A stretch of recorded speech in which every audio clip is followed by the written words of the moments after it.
Okay, live from Fort Lauderdale, Florida, Whitney Dutton with mastermind Neil Schwartz. I'm just trying something new, Whitney. I hope you love it. Let's do it. All right, fantastic. So excited you're here. We really appreciate your time. So what I wanted to do is I kind of wanted to just to get a little bit to know you. If you give us a little Reader's Digest of your transition into real estate and over the last few years in Fort Lauderdale, that'd be great. Sure. I grew up in the industry, but in kind of a small rural town in Ohio, Northeast Ohio area, Canton, Akron. My grandfather started a real estate business back in the 50s, actually. So my father kind of ran that all throughout my childhood. So I kind of grew up, like you said, in that type of industry. So really kind of learning through osmosis, a lot of those customer service and fundamentals in the business. In 2008, when the market did correct quite a bit, my family actually in that kind of Rust Belt area did get hit pretty good. We had lost a few properties within a short amount of time. And at that point, I had decided to kind of apply all over the country at some things that were a little bit more stable. And in 2008, I landed in Fort Lauderdale, Florida at a commercial real estate company doing leasing and property management, something that kind of paid a salary and a bonus type of thing, as opposed to being, commission only up there. And within a few quick, probably 12 to 16 months, I quickly started, I got my license right away down there, but I was, in that commercial industry, and I started selling foreclosures on the side to a lot of my tenants.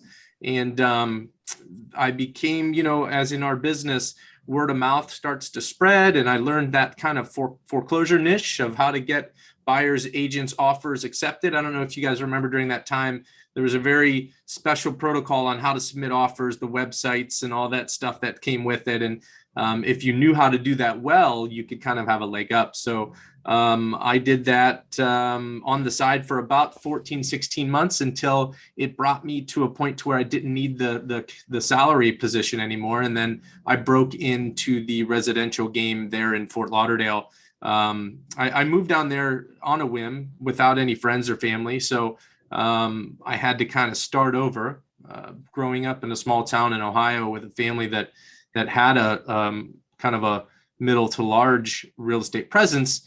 You're kind of used to deals coming from you. And I had to kind of, like you said, start over, didn't know anybody, had to go grassroots, a lot of prospecting, a lot of buyer's agents at the beginning, a lot of buyer agent responsibility at the beginning, from 2013 to about 2016, when I switched primarily to a listing agent due to the foreclosures actually started to turn. So those clients that I had sold foreclosures to, they were renting them out. They started to sell them in 2016, 2017. So that put me in the driver's seat to a lot of those new listings and a lot of the buildings in downtown Fort Lauderdale. And I've always continued a good name for myself through my customer service and things that we provide to our customers. And fast forward to 2021, top closing agent in Fort Lauderdale as far as number of transactions at 115 last year. And we're as far as RE/MAX goes, number 3 in the state of Florida and number 27 in the country. So it's a good year, fun year. And we're still, rocking and rolling and excited for what the rest of this year has in store for us. Well, that's great. That's fantastic. Really good. So how do you have a team? Do you have a buyer's agent? How's that set up? How are you set up? I've kind of organically created my team a little differently. I do have 2 buyer's agents that are exclusive to myself. I have 2 admins that are exclusive to myself. But my numbers that I report, I made a decision a couple years ago, and maybe it's not the right one, but it's working for me so far, to give my buyer's agents their own representation and their own numbers. So my numbers are my numbers. They're not lumped in with buyer's agent numbers. They get to kind of have their own independence that way.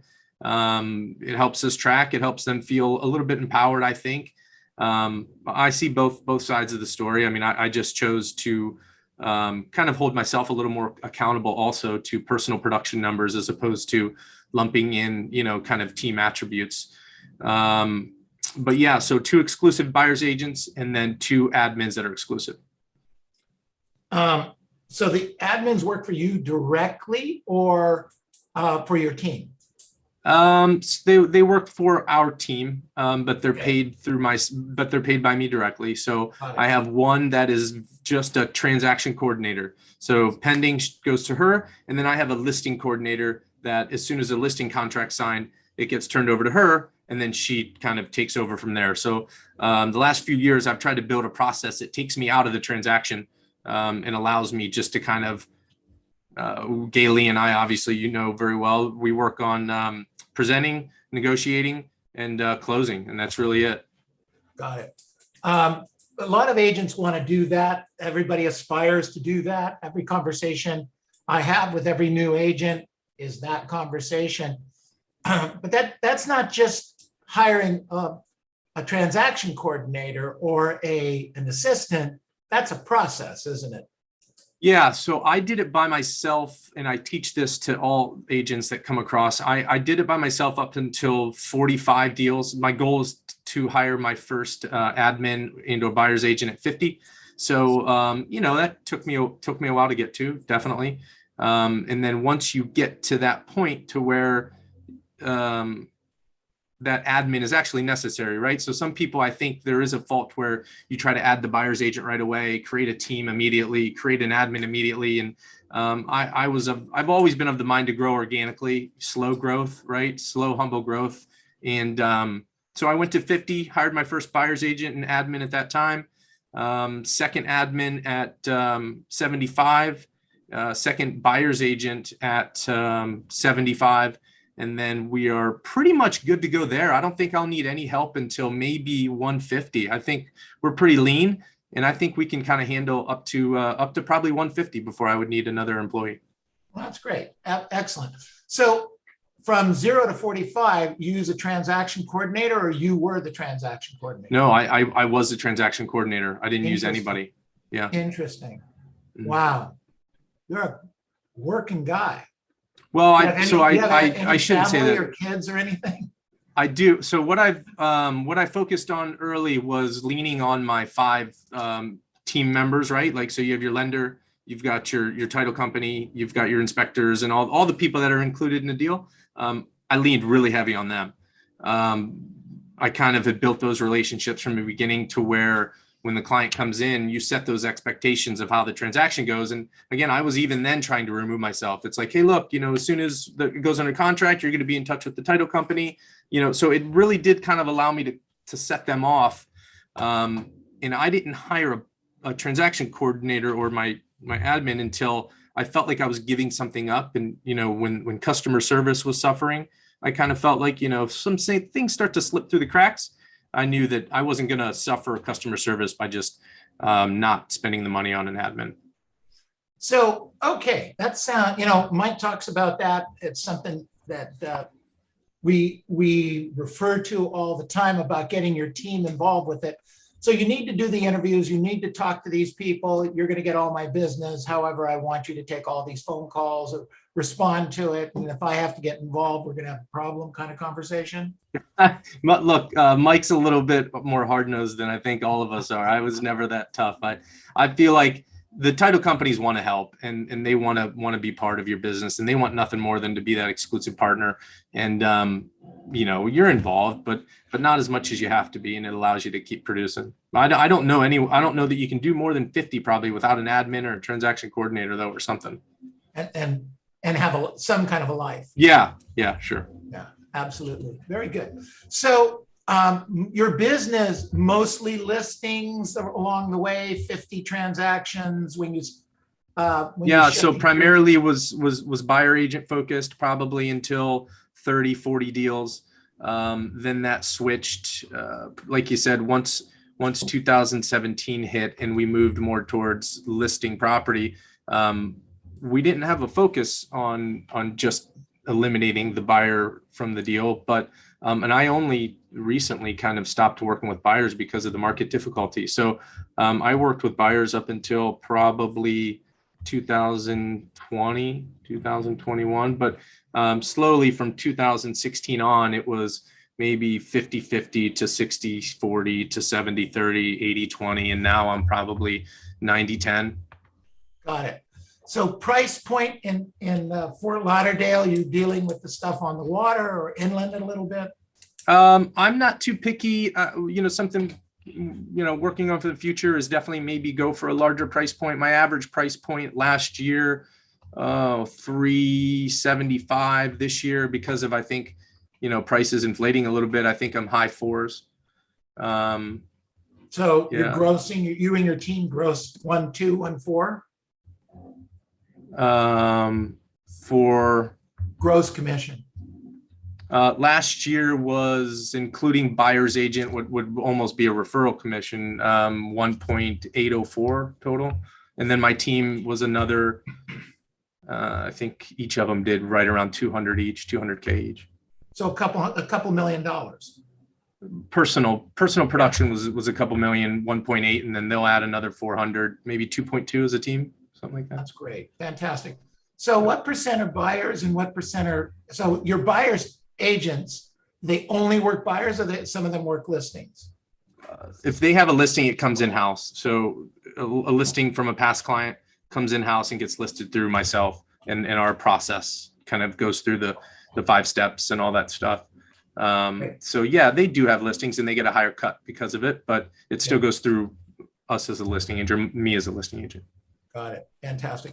So Whitney, it doesn't, I mean, you've got a system, you've got a program that you're working on that you personally have developed and stayed on top of, but what do you do on the days that you don't feel like it? Are there any of those? Yeah, like today, right? I've got a pretty good vision board in front of me. You'll see here, that keeps me grounded. It's got some family stuff. It's got my numbers. I try to keep mementos around at all times. I've got my, goal for this year in front of me at all times. You just got to stay reminded. You got to keep it in front of you. For me, keeping goals in front of you, very important.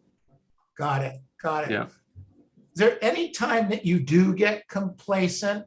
And if so, what do you have to do to get out of it? Yeah, my coaching is probably the biggest part of breaking any type of complacency. I rely on her to kind of knock me out of it. When my numbers, it shows up in the numbers, right? Most of the time when you're complacent, you don't think you are. You're busy. You find things to do, but you're not doing the right things. You're not doing the income producing activities like prospecting and customer service and lead follow up aggressively. And it starts to show up, and you can see that prospecting in your pending count and your numbers. And what are you looking at it's April 21st. So I know what's going to be closing in May. And based on what my new listings are coming up for June, I know, have I slacked? And Gailey, is a hard line on where we're at, financially as a team. Fantastic. When did you get involved with Mike? How'd you connect up? A colleague introduced me. I was doing, I think my best year, I was right around 250 to 300K a year, consistently three years in a row.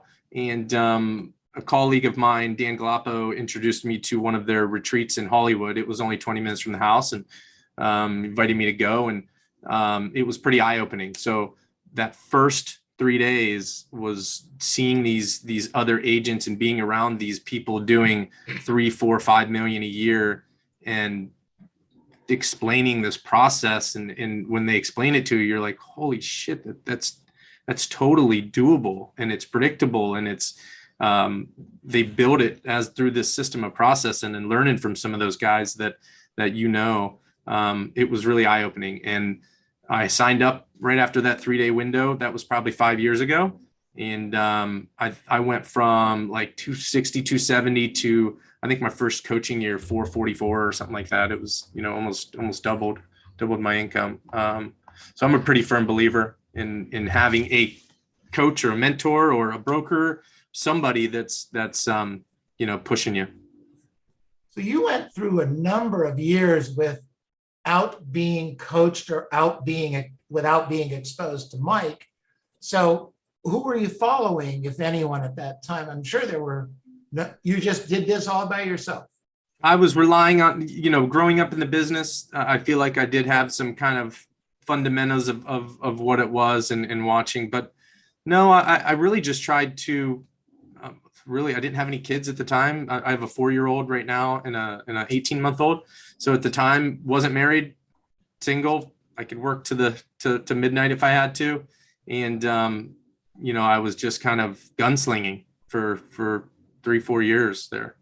Yeah. So to build your business, you did whatever you had to do to get it done. Where did you get that urgency from? That's probably the differentiator that I don't know it can be taught. I've kind of always had that sense of wanting to either prove somebody wrong or prove myself wrong, or I don't know what it came from as a kid, prove somebody wrong. I don't know where it came from, but I've got this kind of edge that, I'm not going to be last. And I honestly don't know really where that comes from, but I do know that does seem to be a little bit of a differentiator as I have trained and met with agents and met with a lot of different kind of people that are always looking to get into the business. So I think I recall you said you were #1 in production in Fort Lauderdale. Yeah, for the number of homes sold in Fort Lauderdale. Yep. Who's #2?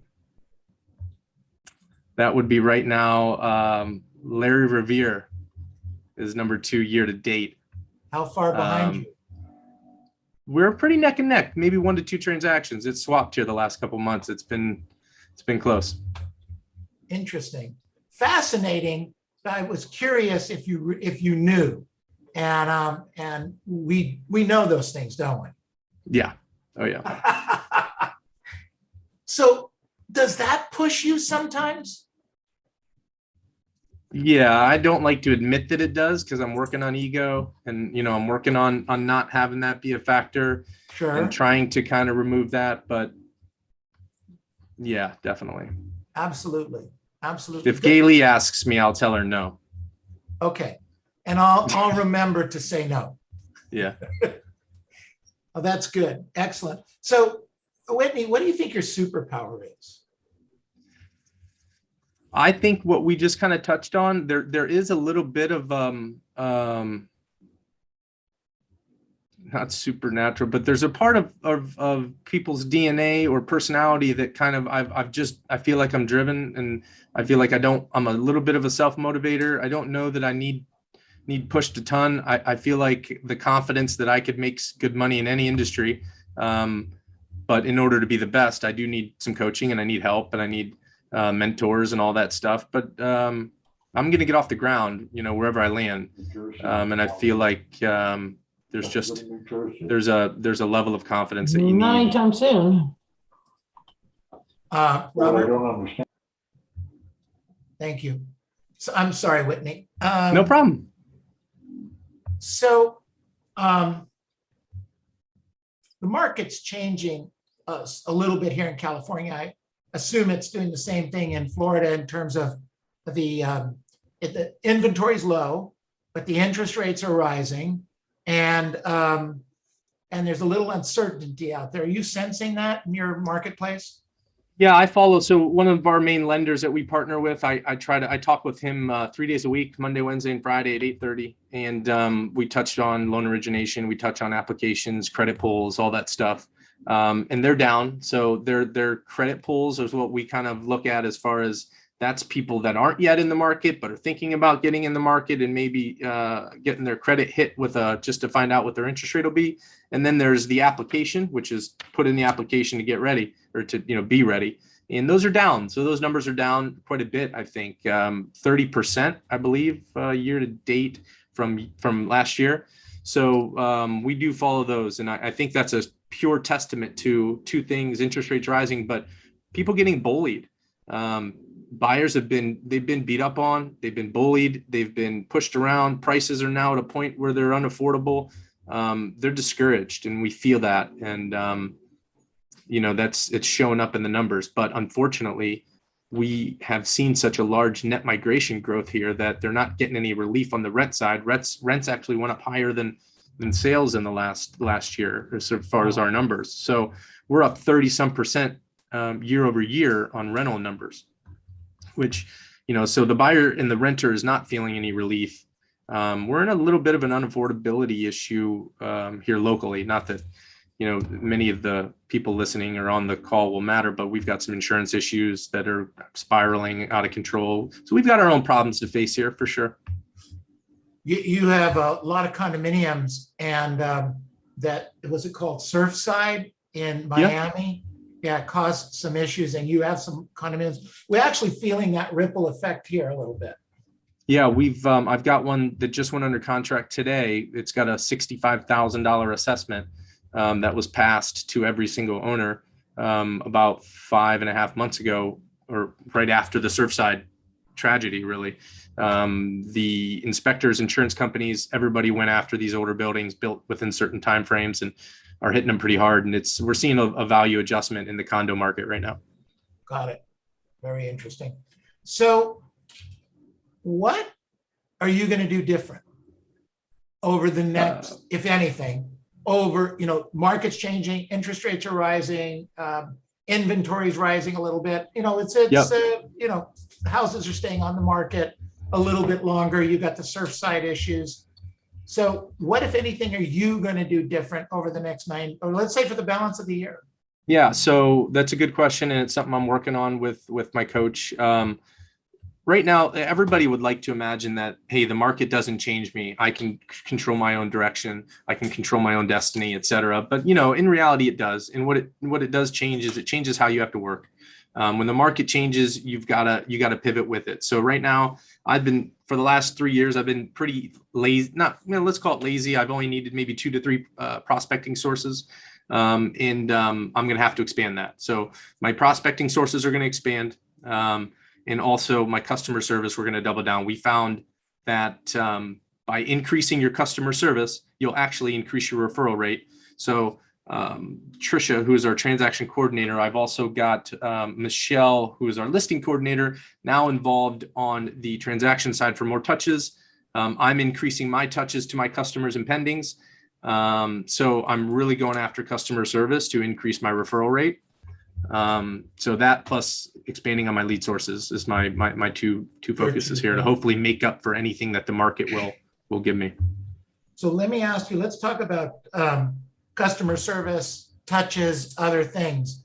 So what is it that, we all hear this, customer service, but, for you, what's your definition of customer service? How are you defining that? And then, well, you got to get back to fundamentals, I think. And for me, it was when I first 4 years ago was building a good listing game. I was doing it. I was writing the handwritten letter after I get a really good lead on the phone. I was writing a handwritten letter to a referral source when a past client sends me a neighbor or a gift or a gift card or whatever it was with that touches. So I kind of lost a lot of that personal touches because the market really came at us hard down here in South Florida, and came at it hard, meaning we had a lot of incoming traffic. So we didn't have to work as hard for that same deal. Whereas now I'm feeling it that, I got to get back to a lot of those personal touches, personal phone calls. I got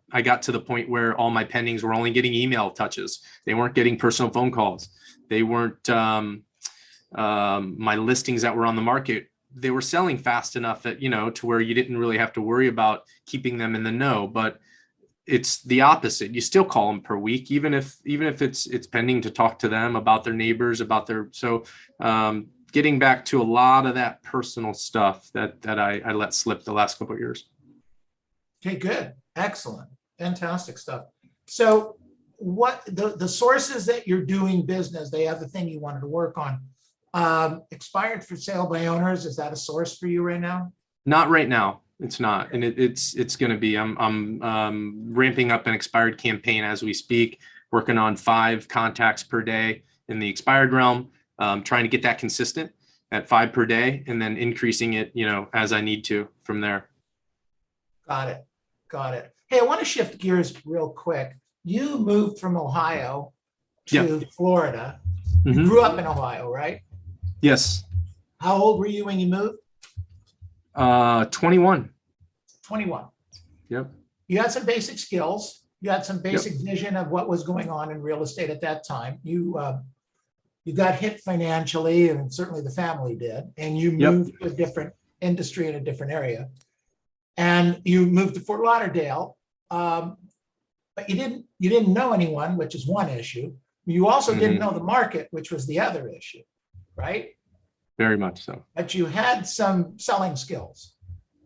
Yeah, and I had I've always been good at collecting data. So through the couple years of commercial leasing, I built a pretty good spreadsheet of customer base, whatever you would call it, as far as a mailing list, as far as an email database, as far as phone numbers. I was capturing a lot of data when I first came down, a ton. Yeah. So when you moved to Fort Lauderdale, what did you have to do to learn the streets and the houses and the neighborhoods? So I immediately I rented for a couple of years, but I decided I had to become a homeowner.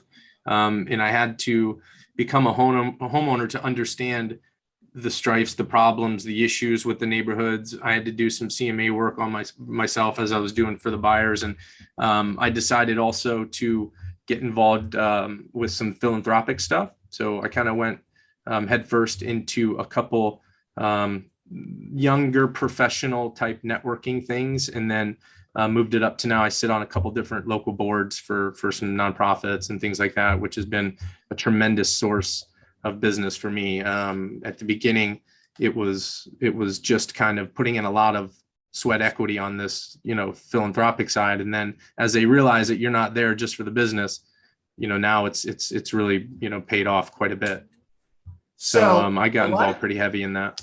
That's great. A lot of times agents and people in general who want to do philanthropic things that they think that they have to do it with money, and they don't have the money to do it, right?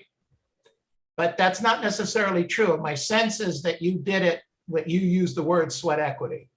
Yeah, it's just time, just volunteering your time. It's just the problem is it's a lot of after work activity. It's a ton of weekends. It's a ton of just volunteering time for all of the social engagements, all of the potential pressures that they have, and relieving some of them. I picked up some social media activity for some of the nonprofits and did it on the house. I mean, these nonprofits I'm very, very familiar with now. They run a ship that needs a lot of help, and they're usually ran by an executive director who is tight on funds, tight on staff, tight on volunteers. And anything you can do to even spend time on the weekends while they're opening doors, whatever you can do, they need help. Set up chairs, absolutely. Yeah. Pass food, serve food, whatever.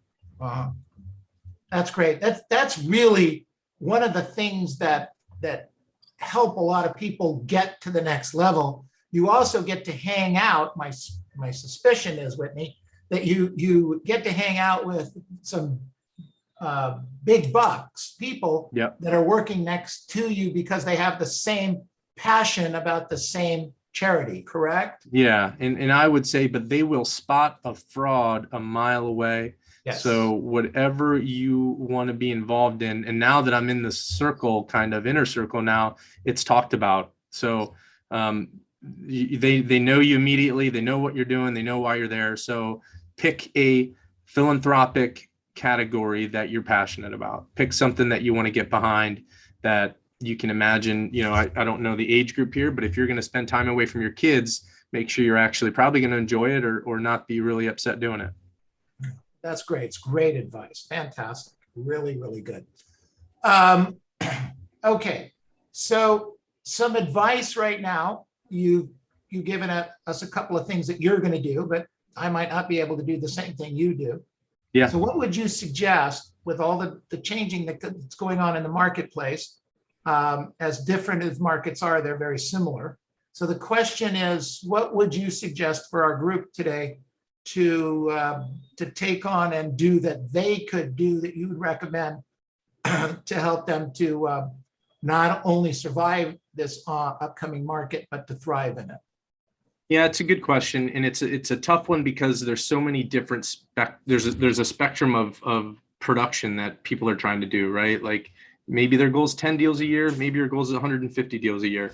And I don't subscribe that to anybody that the person trying to do 10 deals a year should emulate what, the things I'm trying to do. But to keep it simple and basic for the question you're asking, I would say you need to go back to the fundamentals. We've all gotten very fat and lazy, and I'm saying that for myself personally, and you haven't had to do what you've done to get you there.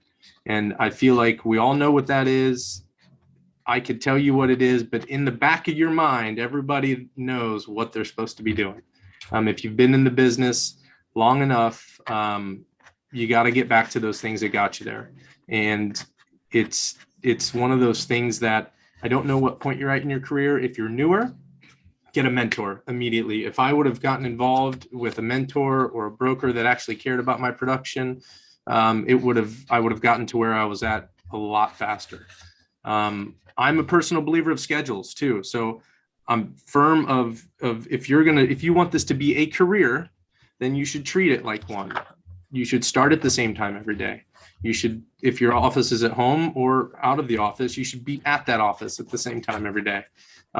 If you want to make $200,000 a year, you got to believe that if someone were going to pay you that, they would want you to show up on time, leave at the same time or later, and kind of look at your goals. If your goal is 200 grand a year, do you feel like you're worth 200 grand a year based on what your schedule's giving you and what you're doing for people? So just, I think, get back to the basics, and that's what'll bring us through any market. All right. Awesome stuff. Good stuff. Do you mind take some questions right now? Yeah, shoot. Okay. So let's open it up for questions. For Whitney, questions. Raise your hand or speak up, please.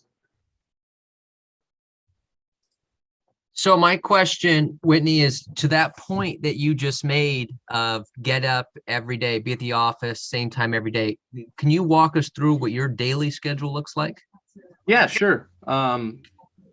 Key for me personally, if anyone wants to be held accountable to a schedule, get an accountability partner that's going to help you be accountable to that schedule. And mine is up at 5 with a text message to that accountability partner with a photo. So photo is important. So we have to text each other. I do exercise from 5 to 6, sometimes 5 to 5:45. I read for 30 minutes if I can. And I do some affirmations and journal entries for 30 minutes. So after that's done, you get in the shower, do what you need to with the family, say goodbye, and in the office by 8 o'clock. From 8 o'clock to 8:30 role play. From 8:30 to 9 is script work. And then 9 o'clock, I'm calling past clients and COI. And then just in the last 2 weeks, adding in 5 expireds. I'll do that until 11:30, 12. Depending on kind of what I've set up for the day. And then all appointments are scheduled for the afternoon. My goal is to get home by 4 o'clock if I can. Great question, Robert. 4 o'clock. Wait a minute. How can you do that much business and get home by 4 o'clock? You delegate. Ah. Yeah. So you build you build the disciplines in at the beginning of the day to have more time at the end. That's fantastic. Sorry, Robert, I didn't mean to cut you off. No. That's actually a better follow-up question than I was going to ask. My follow-up question was, what's the difference between role play and script work? Script work is where I'm trying to internalize a script that I've maybe fallen off from. So whether it be the pre-listing, pre-qualification, whether it be the just listed, just sold, hot buyer script, whatever I feel like I need a little work on, I'll go through it and just kind of rewrite it backwards, forwards, kind of, close your eyes, say it, do that type of thing. Really wherever I feel like I need a little bit of work. Got it. Thank you. Good. Great answer, Whitney. Thank you. Questions for Whitney, please raise your hand or just speak up. Neil, this is Iris. I'm not sure if I missed it. Whitney, what kind of prospecting do you do? So all of my prospecting is designed around, for the last 3 years, just listed, just sold calls, hot buyer script, past clients, and COI. Thank with you. the Yeah, now majority, you're- the majority of the business, my 70% of my business comes from my past client COI, followed by just listed, just sold, hot buyer scripts. And I'll get an occasional sign, Google, that type of thing. But Okay, good. Iris, does that help? Yes. Winnie, one more question. What do you say to your CO database when you call them? it depends. Let's say for what I was doing this morning. So I was working with a certain philanthropic group that I'm on the board with, and I'll touch base with, I know where most of them live. I know what communities they're in. So I'll give them a piece of value add. It'll be either market related.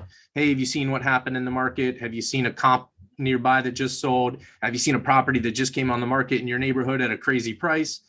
So I just try before the calls, slip in a piece of value add, something either about where they live, potentially about their industry, and then end it with, they know it's coming, kind of like, anybody at work, church, religious, anything you can do as far as what you're in your personal life, getting that referral from them, and making sure you end the call with that type of request. Got it. Thank you so much. Excellent. All right, good question. Great answer. This is Tess, Neil. I have a question for Whitney. Go ahead, Tess. So my question would be, do you do a little bit of that social media type thing? Just curious. That thing. Yeah. Yeah, like Facebook, Reels, anything. So I do, yeah, we post just listed, just solds on Facebook. I share a lot of, like you said, a lot of the charity stuff we have going on Facebook. I share a lot of industry news on Facebook, LinkedIn, social media, Instagram. But I don't rely on it, but I do think it's important. I don't want to discount it. I think you can do business without it.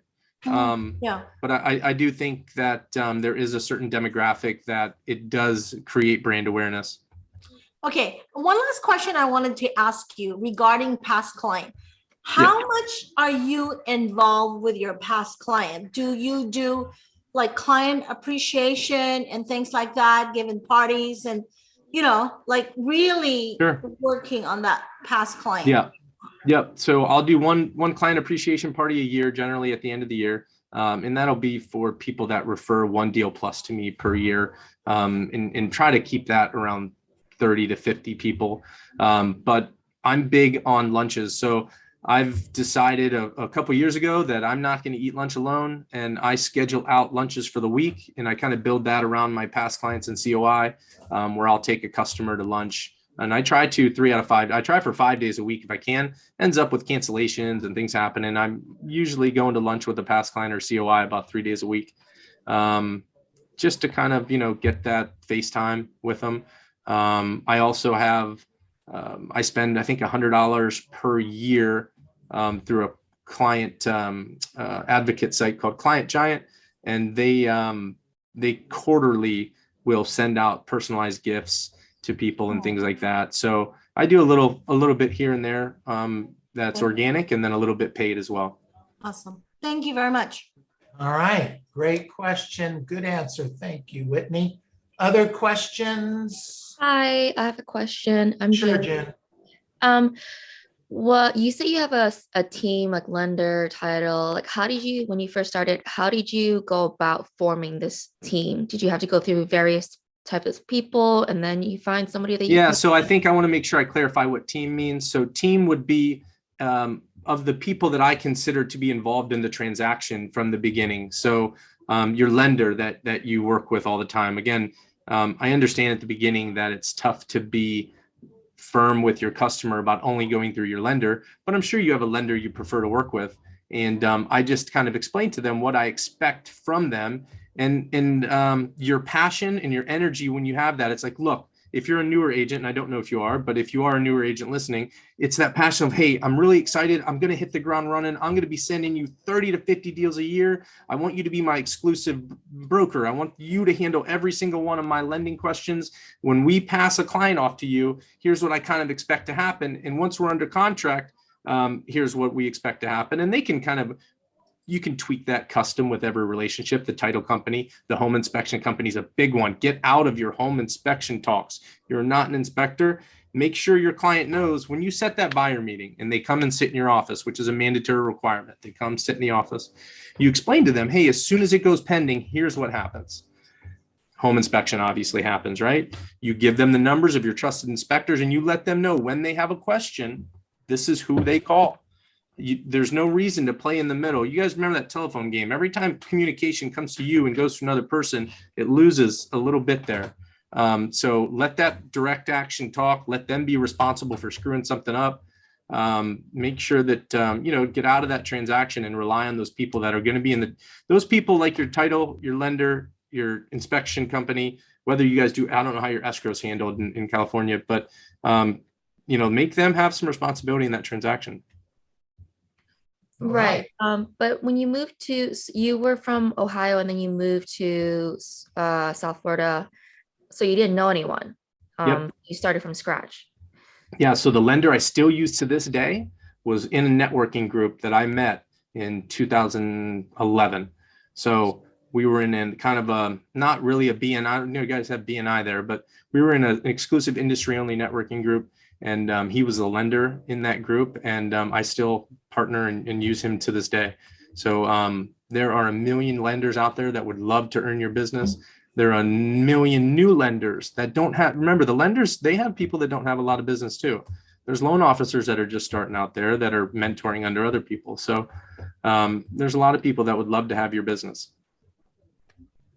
Okay, thank you. Good information. Great question. Thank you. Good work. Anyone else?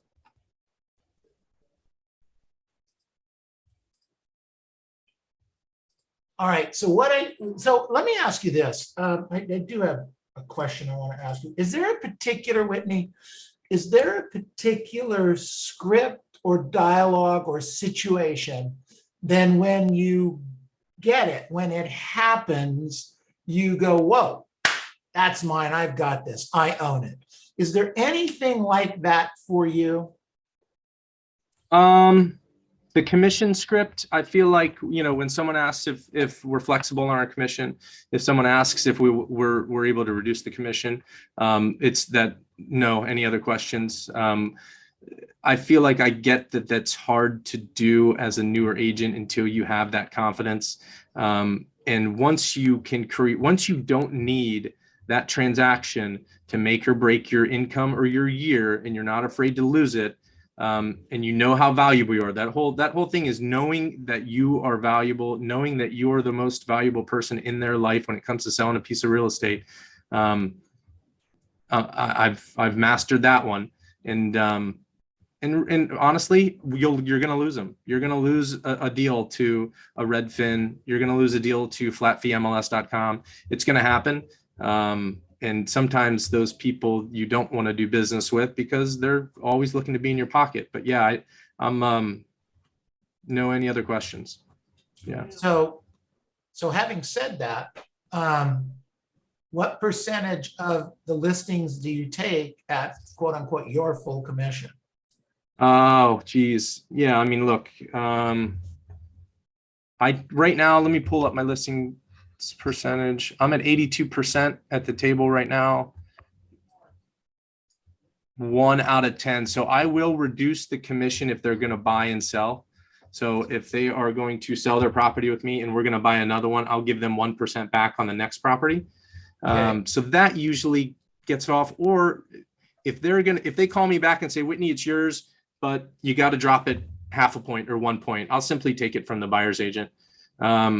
If it's 6% is our commission here, that's standard. If they say, Whitney, make or break 5%, sign it today, I'll say absolutely. And 2% will go to the buyer's agent. You'll keep your 3. Yeah. Got it. Okay. Yeah. All right. Good. Excellent. All right. Or if we get both sides, if you get both sides and you can give a little bit, I feel like they just want something. Just give them something that you can give them, okay. And they'll be happy. Fair enough. All right, let's unmute ourselves. Unmute ourselves, please. All right, give them a big hand. All right, thanks, guys. Thank you. Good job. Thank you. So Whitney, right now, what we do is we're going to take the next 10 or 15 minutes. I understand you may have a hard stop, and we appreciate that, but we're going to go take the next 5 or 10 minutes and kind of, we ask the question, what did you learn today? You're welcome to hang with us, listen to what people say, or take off. But in either case, we posted your information in our chat box. We certainly have a record of it if anybody needs somebody in the South Florida area. And we really, again, Whitney, let's give them a big hand. We really appreciate you. Thank you. Yeah, so hope I can create some value. Hope you guys were able to learn something, and I'm obviously available always to anyone in the industry that needs help. Hey, Whitney, last question. Your transaction fee, what do you charge for a transaction fee? I don't charge a transaction fee. Just a straight 6% and or 3% of the company? Yep. Okay, thank you. And I pay my transaction coordinator $300 a deal. Okay, thank you. Hey, very good. Good stuff. All right. So question, what did you guys learn today from Mr. Whitney? Who wants to go first? I'll go. Oh, Go ahead, Tess. well, Girls a couple first. of things that I learned that I think, as a seasoned agent, basically, you need to basically be involved with the community. I mean, that's a hard one to get sometimes, because you don't know where to start. You don't know where to go. What is it that you need so far? So I think he really tuned into that and really gives a lot of service. And this is one way of being able to contribute to the community. Another thing that I learned from him is that his customer service, he admitted that, he's been really busy. And obviously as an agent like us, we get busy sometimes that, we forget little things, like a handwritten note to somebody that gave you a referral or give like gift certificate. That's huge, for It's a client. gigantic. It's gigantic. Yeah. Tess, I'd like to go one step further on that. Where I believe we missed the boat is when somebody does give you a referral. It's nice to send a note. It's nice to give a thing. But first, when you do get in touch with the referral, call the client who gave you the referral and say you did talk with them and thank them again for the referral. We miss the boat big time because the client who gave you the referral is always thinking in their mind, wonder if they talked to Susie. Yeah. I wonder if they got in touch with Susie. And they would love just to know that they were helpful. One of the core values of people is to be helpful. That's a core value of the human race in most cases. And they just want to know they were helpful. So as you're saying a really good thing, but I'm just saying, just let the person know, even if you don't write them a hand note, and that's a great idea, just let them know that you got in touch and that you're going to serve them and thank you. Absolutely. Good job. Yep. Okay, what else did we learn today? On that note, Neil, I have to go back and listen to the exact way he phrased it, but it was something along the lines that the better your customer service, the more referrals you're going to get. And so it's just kind of a challenge. I kind of wrote it down as like a challenge of, if you don't think you're getting as many referrals as you should be getting, then the first thing you should look at is, well, how's your customer service post-transaction? So that was one of the big things I wrote down. The other thing that I actually had a number of really good little reminders here, but another thing he said is that, again, I have to go back and get the exact verbiage, but it was something along the lines of, if you want to be a business person, you have to treat it like a business. If you want to be successful, you have to treat it like a business. And that's when he was talking about, you have to get up at the same time every day. You have to be in the office at the same time every day. So the question I wrote down is, do we see ourselves as business people or as independent contractors? Korea. Yes. He said Korea. There you go. Thank you. Thank you, Iris. Good. Thanks, Iris. Good stuff. Okay. What else did we learn today? Thank you, Robert. Go ahead, Josie. Right. the importance of having an accountability partner and also a coach to increase your business. Critical. It's like oxygen. We agree, Donna. Thank you. Josie. I'm echoing here. Very impressive person. I like them. Yeah, good. Sorry about that. Denise. What I really loved was the fact that instead of right away deducting 1% from representing them to purchase, selling and purchasing, that he takes it off the buying side, which is good because now they're just locked to you on looking for the buying side instead of going with another realtor. 100%. 100%. If you're going to discount, it gets discounted on the deal they buy from you. Mhm. You betcha. Good. All right. What else do we learn? Come on, you guys. That's it. I share Neil. Whitney, he is so hardworking, and also he is so clear for what he wants to do. He has a clear vision and Totally. so hardworking. Absolutely. You know, it's interesting. He's doing 100 deals. Mike Pittman's doing 100 deals, plus or minus. So Hall's doing 100 deals. They're all three different personalities. Choose one. You know, I didn't relate to this guy, but I can relate to this guy. Or I didn't relate to her. You know, we have men and women doing this, and they come across differently. Jean Tanner is so sweet and so nice and so lovely and so helpful, you know, and she's a barracuda out there in the real estate world and does a ton of business. So you can find anyone to emulate and do that kind of stuff. You know, philanthropically is something I've always been trying to teach. And he said it really well. He said it really well, Robert. We need to kind of take that segment out and use it as an education piece, because it's amazing. And if you go in with the idea that you're going to get business, they're going to smell you out and reject you in a heartbeat. And you're never going to know why you didn't get another deal in there. So stay away from that. Stay away from those, you know, the phone lists, things like that. It's a kiss of death for philanthropic. Okay. You know what I also was really impressive, Neil, and we get this a lot from all these people that we interview that are doing, they're doing a ton of business. I asked him the question what the difference was between role play and script work, and he said that he spends a half hour a day where if there's a script that he's been off track on or something like that, that he really hammers it out. He really works on it. So what I wrote down next to that is if you have a guy that's doing 100+ deals a year for a number of years, and he's spending an extra half hour a day working on getting better, and he's already here, then you have to be here in terms of the practice and stuff that you're doing. Because it reminds me of that quote that you always use: when you get to where I am, you'll be where I was. I mean, he's doing so much, and yet he's still putting in the extra skill work. We have to double it. We have to increase the skill work that we're doing. Otherwise, we're never going to catch a guy like that. You know, it's very well said, Robert. Thank you. As you're speaking, I'm thinking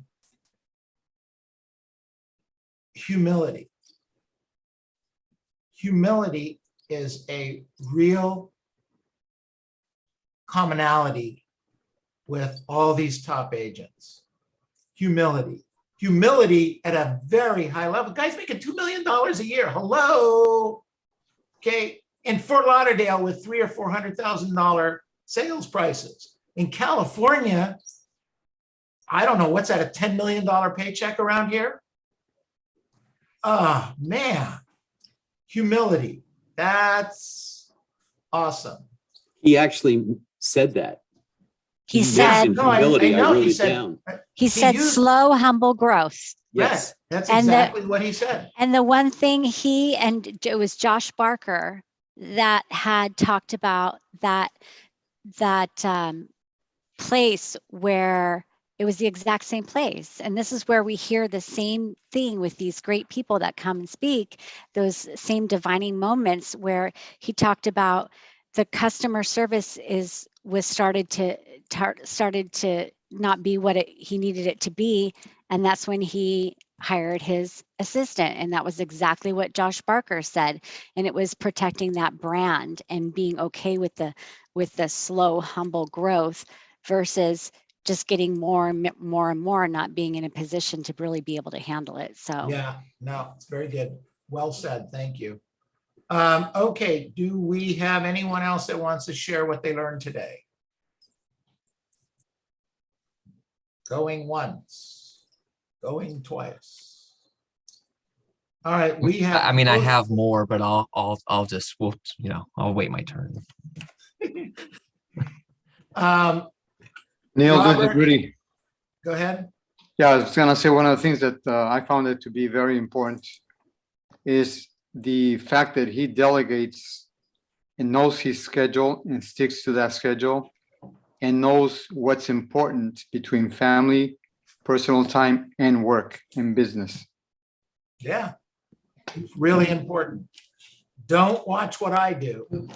Watch what he does better. I work at home and I can't get home before 5:30, 6 o'clock. Jeez. All right, but okay, I don't have anything else, Robert. How's it?